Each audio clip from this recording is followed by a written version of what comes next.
Hello, everybody, and welcome to the Adult Chair on Rash Pixel FM. I am Michelle Chalfant.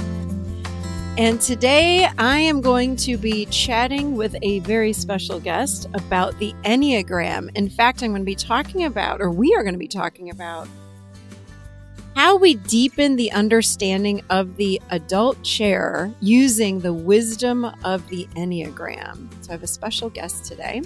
But first, you can find out more about the show at theadultchair.com. And you can subscribe for free by signing up for the mailing list or join us anywhere the finest podcasts are served with a quick search for the Adult Chair. You can also join the conversation on Facebook or Instagram, and make sure to request to join the Adult Chair private group in Facebook. It's a fabulous, fabulous way to learn how to practice the Adult Chair model. It's a beautiful group. You guys know how much I love it. I also want to share one more thing before we get started, just some business here. A lot of people are wondering where you can find episodes of the Adult Chair podcast. And if you're looking for a very specific episode, you can go on my website. You can go right to theadultchair.com, and there's a search bar there. You can type in anything, whether it be inner child or the Enneagram or love addiction, anything like that, and all the podcasts will pop up that are related to that particular topic. So it's a very easy way to find shows. And that's all I've got for you as far as business goes. And I want to jump right in now to our interview with Ramona Reid, who I actually had on, it was maybe a year or so ago, year and a half ago. It's episode 51, and we talked all about the Enneagram and how to live authentically using the Enneagram. So today we're merging the two together. And Ramona Reid is the owner of the Nashville Center for Alternative Therapy. She is an intuitive Enneagram coach and speaker. And she's also has a radio show in Nashville called The Holistic Revolution. So welcome, Ramona. Thanks, Michelle. It's awesome to be here, and I'm excited that I have this book of yours in my hot little hand. That's actually one of the reasons I wanted to come, was to grab these books, because I use it and reference your adult chair model so often at the center. And one of the reasons I wanted to talk to you today was to tell you how often I do reference it and to give you the commonalities between the two different models.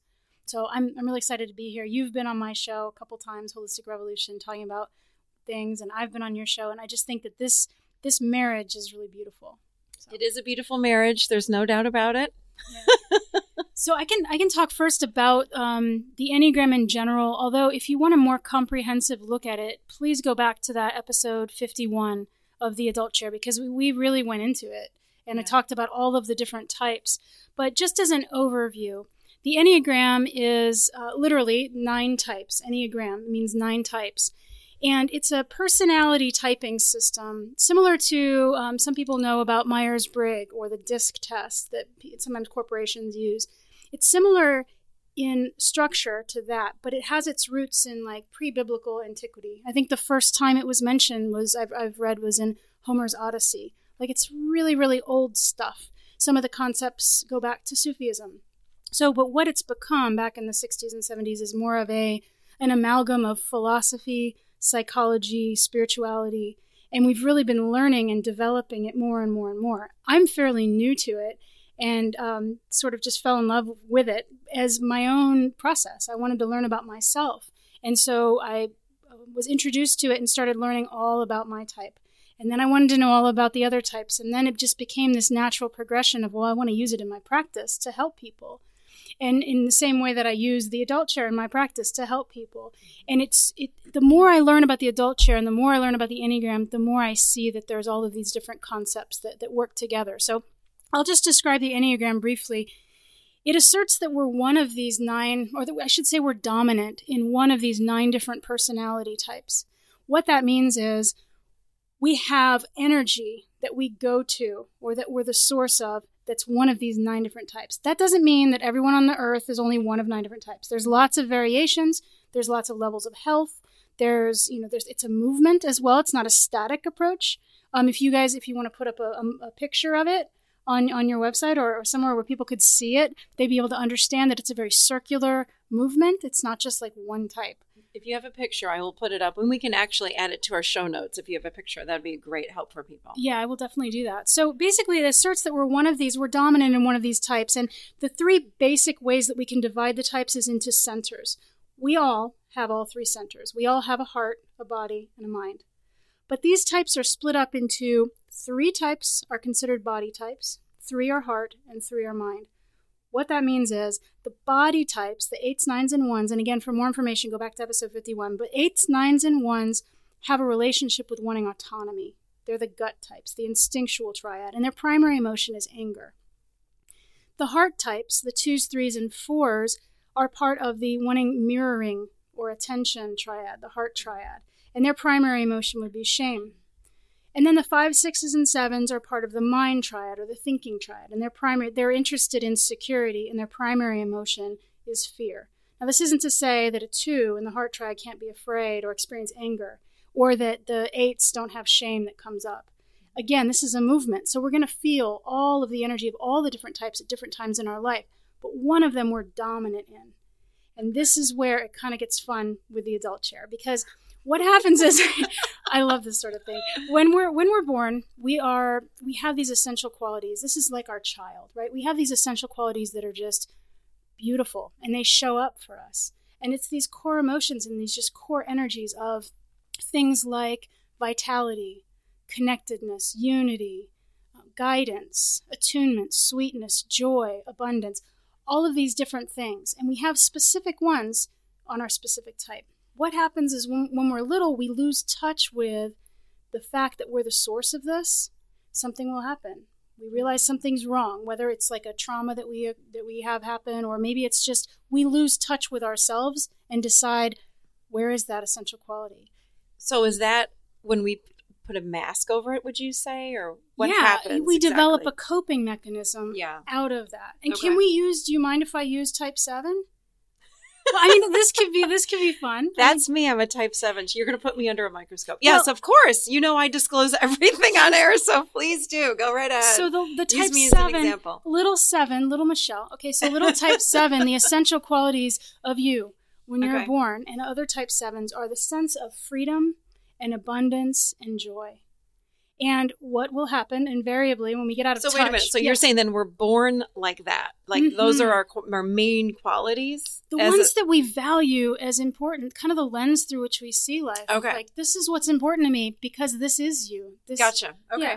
So those essential qualities show up in our life whenever we're quiet, whenever we're in presence. They just show up, and we're the source of them. And not just the source of them for ourselves, but for everyone else. Like for me...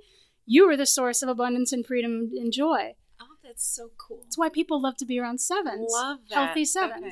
So, are you saying I'm not healthy? No, you're a very healthy 7 at times. Just like we're all healthy at times, right? Okay, and then we dip into our adolescent. We'll get there. Of course, yes. So these essential qualities are innate. Mm-hmm. Then something happens, we lose touch with these essential qualities, and then we try to recreate the illusion of the loss of those qualities outside of ourselves. So again, we're not recreating the essential qualities because they're inherent. We're creating the illusion of the loss of them. So little baby 7's like, uh-oh, something's wrong. I need to create abundance and freedom. I need to create joy. So then the adolescent will come in, which is our coping mechanism, or our winning formula, or our strategy to make that happen. And so for the 7, that would be gluttony. These terms are so reductive because I don't want to just say that only 7s exhibit gluttony. It's not that. It's more of an idea or an energy of, I need more things. I need to experience all these things, and there's an immediacy to it, and there's an energy around it, and that's your adolescent. So that's what the flavor of your adolescent is, if you're a type 7, is the coping mechanism to get back to those childlike essential qualities. Got it. Okay. That makes so much sense. Okay. So when you're not present, you're going to experience your passion. It's called in the Enneagram. So you've got essential qualities, child. You've got your passion, your adolescent. And these terms you'll find are familiar because they say a lot of that the 7 deadly sins actually comes from this concept of the passions and the virtues. So the 7's passion would be gluttony. Well, that's how your adolescent shows up. My adolescent shows up, because I'm a type 1, as resentment or judgment or control, because I lose touch with my essential qualities of understanding the gray area and wisdom and discernment and ethics. I lose touch with that, and I have to then create those things by being controlling. That's my adolescent chair. Oh, that's so cool. Yeah. I do see how it blends. It really does blend quite nicely with the adult chair. Right. I get it. It makes us understand what our child looks like, because not everyone's child chair is going to look the same. Mm-hmm. And so when we say, well, how do I get in touch with my inner child? I was just listening to one of your podcasts earlier today. How do I get in touch with my inner child? Well, what is the thing about you that makes you feel like the source energies, either the deep sadness or the deep joy or whatever it is? It's going to be different based on your Enneagram type. Mm-hmm. So if you can find out your Enneagram type, your dominant type, you can understand how better to get to your inner child, because you'll know what those qualities are that you're trying to create outside yourself from your adolescent. Wow. Yeah. Wow. Okay. So then what happens is if we can kind of flesh out and understand our adolescent a little bit better, then we're going to know how to find the antidote to that, which is our virtue. So for you, the virtue is sobriety, or sometimes called causeless joy. Mm-hmm. So if you realize that you're flitting from one thing to the next, and you're making a lot of possibly, saying, yeah, I'm going to show up to this and this and this, mm-hmm. and maybe, you want to show up to all of them, and you might end up looking a little bit like the flaky 7, but you just want to help everybody out and please everybody and not be tied down, and you just want to experience all the things. Right. Well, if you can notice that you're doing that, and that's your coping mechanism, then you can remember, wait a minute, sobriety, causeless joy, I'm the source, it's inside of me. And you can kind of kickstart that process as well by noticing the flavor of your adolescent chair.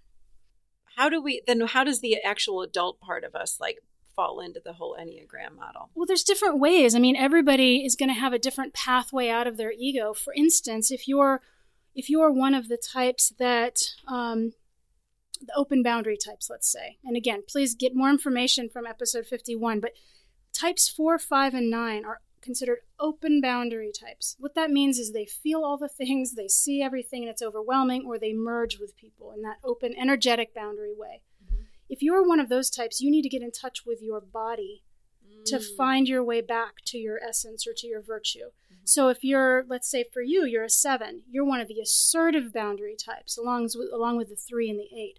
Assertive boundary types, and you'll know what I mean. You walk in a room, people can feel you walk in a room, right? Mm-hmm. That's just how 7s are. You kind of lead with this energy, right? Mm-hmm. So your pathway out of your adolescent chair is actually to open your heart and to find vulnerability. So true. Yep. So true. And then when you do find that vulnerability and you do open your heart, and everyone's pathway out is different, but it's a pathway to presence, right? You open your heart, you're vulnerable, you're more present. What do you find there? As a 7, what do you find there? When I'm more open? Yeah. And more present? More vulnerable, specifically. Oh, well, my child is there. Is that what you're talking about? Yeah. So you remember that you're the source of those essential qualities, and then that virtue of I don't have to do anything to attain joy. I don't have to do anything to attain freedom. I am freedom. I am abundance. I am causeless joy. That's right. That's your virtue. So it's this process that's actually a threefold process, and it's a lot more in-depth than this, but I just wanted to find a way to kind of marry it to the adult chair. The Enneagram and the adult chair work so perfectly together because each of these really important parts of the process have a mirror in this other practice. Mm-hmm. And I tell people all the time at the center, if they come in and they want to do an intake to try to figure out, how to break through blocks, I just showed you earlier, that's one of the first things I'll tell them to do. Get in touch with Michelle Chalfant or go online and listen to these podcasts and understand this language, because it's going to help inform your understanding of the Enneagram and your understanding of yourself and your process. And what's cool about the adult chair is you have an actual concrete thing to do, like find out who your inner child is and have a conversation with them. And so it helps me as well in Enneagram coaching to give them different language to help kind of highlight the different parts of the Enneagram. Love it. Yeah. So we were talking earlier about triggers. Mm-hmm. You were talking about how can use the Enneagram for triggers. And I did that episode. We were referring to that episode where I was completely triggered and then did a whole show on it, which was episode 98, if you want to re-listen to the trigger show. But you said you kind of put it through the lens of the Enneagram, which I thought was kind of fascinating. Can you share a little bit more about triggers? Right. So, and I'm also, we also have a parenting group at the center. And this is what this kind of reminds me of, is how we oftentimes, we assign the source of our triggers as our kids. Sometimes it's our partners. Sometimes it's our jobs. But we'll just stick with one. Let's just say kids. Right now it's summertime. Kids are home with us. So we might find ourselves becoming more and more triggered right now because what we assign as the source of our triggers is right there in front of us. The actual truth, the beauty of this is they are our gurus. Our kids they're not our triggers. Our kids are something we need to look at to see what we're mirroring back at ourselves. And they're brilliant at that because they know us so well. And so when you're talking about a trigger, what you need to figure out first is that you're not talking about another person. So when people are saying, I'm triggered by this, how do I overcome this? We're really actually looking for how do I change them or how do I fix my reaction to them? Right. But triggers are 100% about ourselves. Right. I totally agree. It's a shadow deep, deep within that we're not aware of. And triggers are actually, I think, a good thing because it's a way to see what's going on in the unconscious mind. But what we typically do, again, is say, oh, it's your fault. And why did they do that to me? And we want to shut them down. So, but even if you don't have children, anybody that is getting triggered by anyone, we need to look inside first. Right. Yeah. It could be traffic. It could be money stories. It could be weather. It could be not getting your way. It doesn't have to be kids. You're right. It just seems like kids are a really easy one to go to. And that's why this parenting group is because we want to be good parents. And what we really need to do is be really good parents to our inner child. But we use it as like, no, I want to be a good parent, especially the type 2, the helper. I want to be a good parent to them. I want to give them love when really we need to focus it back on ourselves. So when you're dealing with triggers, what you really need to focus on is the part of yourself that just got triggered and then say, thank you, trigger. Thank you, child. We usually don't feel like doing that in the middle of a trigger, but yeah. No, because they're the ones that are going to allow us to wake up. It's true. My daughter is the source of almost all of my awakening because she points out the things in me because I no longer assign her as the source of my problem. As soon as I start feeling my temperature rise and that kind of clenching in my gut, like, I can't believe she's being defiant. It's like, oh, I wasn't allowed to be defiant. There's a part of me that doesn't feel heard. There's a part of me that needs to be in control. So she's just mirroring that because if it wasn't me, then her behavior wouldn't be triggering me. If it wasn't already inside of me as something I needed to deal with, I would just let it roll off my back. Right. I was exactly. I was talking to you about, I just went to dinner the other night with a few friends, and I don't know the person that they were all kind of discussing, but all of these 3 people were having an issue with this other person who wasn't there. And they were all talking about, and these are pretty, evolved people, and we ended up talking about it later and be like, wow, that was fascinating. But what they were all doing is they were all describing this person and how she's this way, like, oh, she's just triggers me this way. But I realized looking at it, and I don't really know this person, they weren't describing the same person. They were describing behavior that was exactly mirroring something they saw in themselves. Like one of them was like, oh, she's just so scattered, like it really bothers me. The other one was like, she's just so forceful, it really bothers me. And then the other one was like, yeah, but she's not very kind, and that really bothers me. I'm like, that doesn't sound like the same person. And then I looked at the people that were saying it. I'm like, oh, I could describe you, in your shadow side, as those ways. And so we weren't really, the person that they're talking about is irrelevant because that's not the problem. The problem always points back to you and is like, what are you seeing in that person? And what is it mirroring in yourself? And that's the most frustrating work right there because and I kind of like learned a little bit of that from Byron Katie. The whole idea of loving what is, turn it around. If someone's really bothering you, lean into them. Because people want to like, no, I'm going to set boundaries. Now, I'm not talking about if it's like a physically abusive or emotionally abusive thing, but if there's somebody that you're like, oh my God, she just really gets on my nerves, then you have to stop and be like, oh, what am I doing that gets on my own nerves? How is this mirroring something that I do? The Enneagram's huge for that because that adolescent is the one that's triggered. And so if you can see, like I said, the flavor of how you get triggered, you're going to look at your passion. So your trigger is probably going to become, I don't want to be tied down. I don't want to lose options. I don't want to feel managed. I want to make sure that you're smiling. That's very true. Right. And so if you can pay attention to that and be like, oh, that's my trigger. Oh, that's myself. That's my adolescent. What am I trying to create outside? I'm trying to create more freedom. So it sounds like it goes back to, again, what we were born with. I don't remember what you call it. Not the essential qualities. The essential qualities. Right. So those get covered. So we are born, every number within the Enneagram gets born with these essential qualities, correct? And then they get covered up at some point throughout our lives. Well, we lose touch with them. Yeah, they're always there, but we forget that they're there. And then we try to go on this holy quest for them. It's like, that's the thing that's important to me is, like, for me as a 1, it's serenity. I need to find serenity. It's like, wait, I am serenity. When I'm not in my adolescent, which is judgment and resentment, I can be serene. There's a lot of gray area. There's a reason for everything. I don't need to reform. I don't need to fix. I don't need to be perfect. A lot of inner criticism with the 1. I don't need that. I am the source of serenity. If I can remember that by knowing, again, the flavor of my passion, which is judgment and resentment, where do I feel that in my body? How do I get in touch with my adolescent? Which that's what that looks like for me. For a 2, that adolescent's going to look like pride or giving. For the 3, that adolescent's going to look like vanity or deceit. For the 4, it's going to look like envy. For the 5, it's going to look like avarice or withholding of. For the 6, it's going to look like anxiety. For the 8, it's going to look like lust. I mean, it's going to look different. For the 9, sloth. If you can find yourself in that passion and be like, oh, that's just my adolescent trying to fix things, then you can remember, take a minute, come back to presence, take a deep breath. You'll feel those essential qualities because they're you. They haven't gone anywhere. That's so true. It's such a game. We think it's outside of us. Which is why every, high-level spiritual teacher always says, go into the pain, sit with what you are feeling, because it's about going inside and finding out the truth behind it. Right. The adolescent doesn't want us to go inside. No. The adolescent wants to protect and keep us separate from, and it's just a coping mechanism, but the child's got all the answers. And so that's why, funny enough, your kids triggering you is so appropriate, because it's actually something you really need to listen to your own kid inside of you, like, what do I need? And that brings you back into balance. And then your virtue will show up. So for the virtue for you, like I said, causeless joy or sobriety. For me, it's serenity. Those things show up. That's your adult. And you'll know you're in your adult chair if you're experiencing that virtuous state.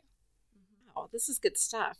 Yeah, it goes really deep. And there's more to it than this. I mean, there's instinctual variance as part of the Enneagram. There's all the different, like I said, levels of health and movement. Like if you're a 7, you're going to move into 1 or into 5, depending on if you're in health or if you're in stress. And you're going to pick up on energies. And the whole point of this isn't to say, learn everything there is to know about your type so that you can have this clean, nice little box that you can live in. The whole point is to kind of expose what's already going on behind the curtain and see it for what it is, and then see that it's not real. And then we realize after that we actually are all of the energies of all the numbers. So this is where you're going to find, oh, you're 2 energy, you're 3 energy. It doesn't matter what type you are. We have all of this inside of us. But our ego shows up, or our adolescent, in certain specific ways. And so understanding the Enneagram is going to understand your adolescent and flesh it out a lot more than just saying, my adolescent chair. It's like, oh, my adolescent chair looks like this. It's really controlling. Oh, my adolescent chair is actually giving up all control and being like, never mind, I don't matter. Or my adolescent is really angry all the time or wrathful. Or my adolescent is like, you get to see what this is why it fleshes it out so cool for me that you have this resource, is because I can be like, this is what this is. Your passion is your coping mechanism. We don't have to tether to it. Why would we want to know more about our stuff like that and then just tether to it? We want to learn so we can ascend it.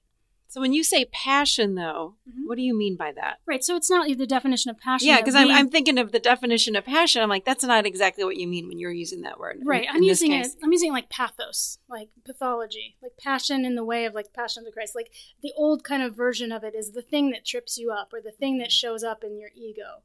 That's your passion. The thing that you like fixate on, which is your adolescent. That's the passion. So its essential qualities is like your child. Your passion or your pathos or your shadow side is your adolescent in this model that we're just kind of making up here. And then the adult would be your virtue. And so you'll know which chair you're in based on how you feel in your body and whether you're in touch with yourself or whether you've taken a moment to meditate or get back to presence in whatever way. And again, each type does that in different ways. You're going to do it by being more vulnerable and open-hearted. I'm going to do it by meditating and quiet the monkey mind. And the body or the open boundary types are going to do it by getting in their body. So there's different centers that are out of balance in the Enneagram. Your center that's going to be innately out of balance because you're a 7 or you're dominant in type 7 is your heart. Mine is my mind. It's not going to be in balance because I can feel and do all day just as you can think and do all day. Right. What's missing is the heart for you. So when someone then, again, I'm trying to use the right terminology when using the Enneagram. You said the goal is to, I'm hearing you say, I think, the goal is just to become aware It's just awareness, just raised awareness, because you don't exactly ever reach the end point, which is what clients ask me all the time. Like, when are we done? I'm like, when you're in the grave, you're done. Yeah. So there isn't a point, but it sounds like with more raised awareness, again, with anything in life, but very specifically with this Enneagram, you can catch it much faster and you notice where you are. Yes, you slow your reaction time. Or I should say you quicken your reaction time. Now at this point, it used to be that I would create chaos in my life. And then maybe a couple months or even a year later go, ooh, that was mine. That was my bad. I shouldn't have done that. Maybe. And that was if I was being really healthy. And then I'd learned a little bit about the Enneagram, and then it was like, oh God, look what I did last month or a week ago. But now, because of this more information, I'm of course always going to find myself. My adolescent's going to always show up. The goal isn't to, like I said, ascend into the heavens and become like Jesus or Buddha. It's like, we're human. We need to have some compassion for our process. Yeah. Of course, it's going to always show up. I'm going to always have this show up probably. But what I can do now is I can either, in the moment, like you've talked about in your podcast, in the moment, wait a minute, what am I feeling? Oh, this isn't real. This isn't essential. This is me trying to, control everything or fix things. Or even better, you know what? Next week, I've got a really stressful schedule. I look a little bit busy on Tuesday. I bet I'm going to have a more likelihood of getting into my adolescent chair that day. So maybe Monday night, why don't I do some meditation? Why don't I spend some time on myself? I can I can preemptively take care of myself and not have to go so deep into my coping mechanism or my adolescent chair because I have this knowledge of where I go when I'm stressed. Yeah, so you're in your adult responding versus reacting from that adolescent chair is what I'm hearing you say too. Right. And then getting curious, where am I? What am I doing? And I know, and the one thing I really don't hear you say is I don't blame myself. That's again an adolescent trait, So you're just raising your awareness and making a new choice and saying, okay, let me try this instead, which is all adult. And there is no end game really. I mean, I think it just gets easier or it gets more aware. You get more aware, but I feel like it's like peeling an onion. There's always going to be other layers, which is why it's fascinating for me to keep learning all these different things, is because once you peel back one layer, then you're like, oh, wow, I feel better about myself. Then it's like, uh-oh, there's really other stuff. I didn't even know I had that there. And then it shows up, and then we use these tools and we work through those. But we do that with compassion instead of with blame, self-judgment, those types of things, the shame game, all of that. We just are like, oh, this is just my Enneagram type. This is just my adolescent. We don't have to make it mean something. We like to make it mean something about ourselves. But it's like, no, this is just what I do because I'm a human being. Yeah. I have to say, when I attended your class, was it a group just for number sevens? Mm-hmm. It was fascinating to sit with a group of sevens, and we were all the same. It was wild to sit, and you were asking us questions, and we all had the same issues. We all what was the word? Overcommitted. Yeah. And then at the last minute, like, oh crap, we got to get out of this somehow. Like every single person in that group had the same sort of issues. And that was fascinating. So I would encourage all of you to find out what number you are. And where can they do that? So we're going to post something for sure in the show notes, but, there's some online links, right? There's some online testing, and there's a lot right now on the Enneagram. It's kind of exploded. Yeah, that's what I was just going to say. I have so many clients that keep coming in, which is really where the show came from again, to do part 2 with you, is so many clients come in and say, do you know what type I am? How do I find out what my type is? And it seems like the Enneagram has really just suddenly exploded in the last couple of years. One thing I want to tell you first is how not to find out your type. I don't want you to go to somebody who knows the Enneagram and ask them to tell you what type you are. Because you're doing yourself a disservice, because part of this process is in building that muscle inside of yourself that's able to become aware of your shadow side on your own, and also become aware of your essential qualities that are beautiful. Like there's a process there that creates its own level of growth as we do that. So you can take the tests, and that will be helpful in starting the conversation, but I wouldn't become addicted to those results. There's some good tests, like EnneagramInstitute.com has a 144 question test. I think it's, $10, $12. There's other tests you can do online that are free. But again, that's just the beginning of the conversation. And there are some that are free online that have 20 questions, and they were not accurate the way that the ones I took. So. I've typed as a 2, a 7, a 9, a 6, a 1. And that's fine. The best way, I would say, to find your type is to get a book like Wisdom of the Enneagram by Risso Hudson, or a book like The 9 Personality Types.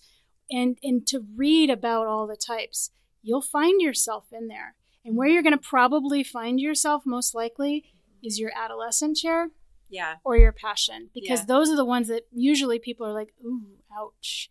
Okay, how do you know me? And you just spoke something that was really important. You said, I was in a room of all sevens and we were all the same. And that's an interesting point, because absolutely you're not all the same. But what you noticed and recognized in each other that was the same are your essential qualities, your passion, and your virtue. But what's cool about learning about the Enneagram is as soon as one other person learns their type and then they enter the conversation, they've just added into the lexicon of the Enneagram, because all of a sudden there's Michelle, who's all the other things that aren't just 7, and you just made 7 richer for me. Yeah. You've just made it make more sense.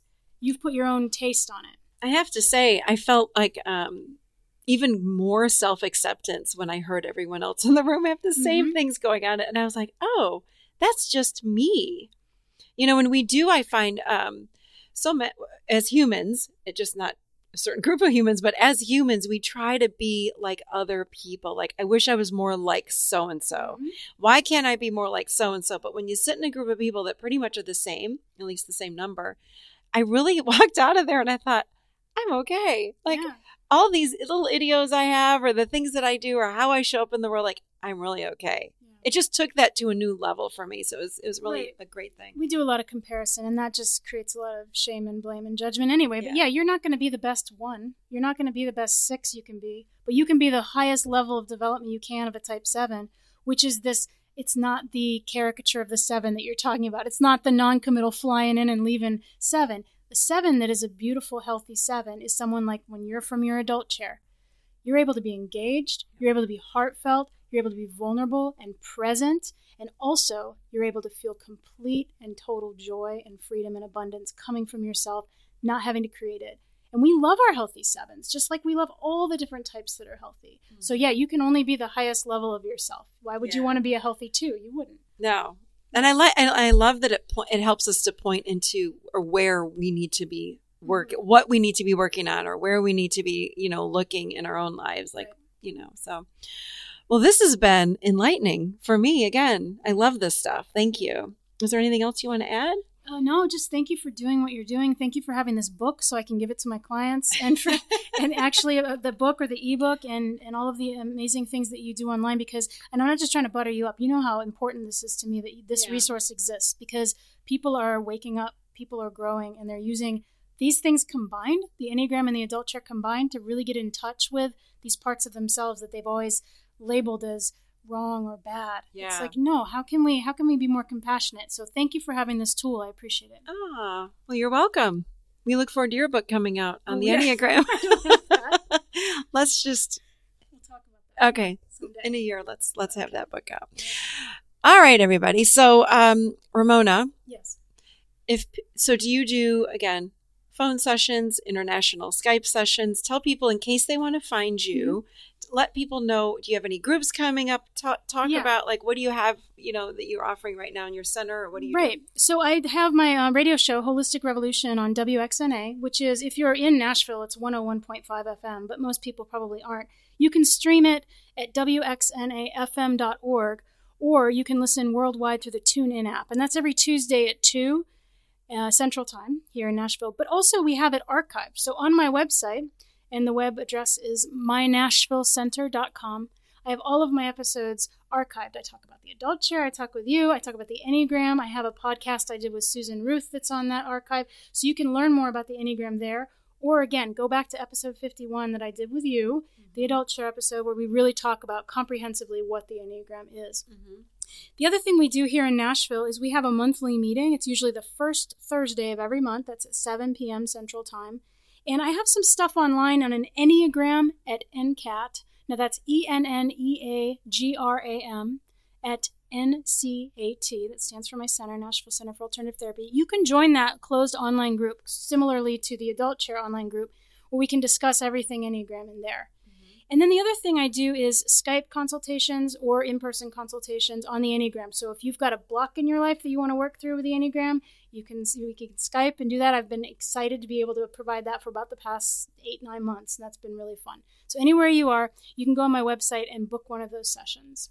Awesome. And I have referred a lot of people to you, and the feedback has been amazing. So thank you, because, again, I think we need this. So for listeners of The Adult Chair, Audible is offering a free audiobook download of your choice with a free 30-day free trial to give you the opportunity to check out the service. If you go to audibletrial.com/The Adult Chair, you can get the book of the day by Ramona, or it's not by Ramona, but her recommendation is The Sacred Enneagram by Christopher Hewertz, Heuertz. And you can download that book for free. It's such a great service, you guys. audibletrial.com/The Adult Chair. And through this book, you can learn a lot more about the Enneagram. It's a beautiful, beautiful way to learn about the Enneagram, as well as, again, blending it now with the Adult Chair. So this has been a really cool show, Ramona. Thank you again. Thanks. Thank you for being here with us. So, okay, everybody, that's all I've got for you. And this is, again, Michelle Chalfant, and I will see you right here next time, seated firmly in the Adult Chair.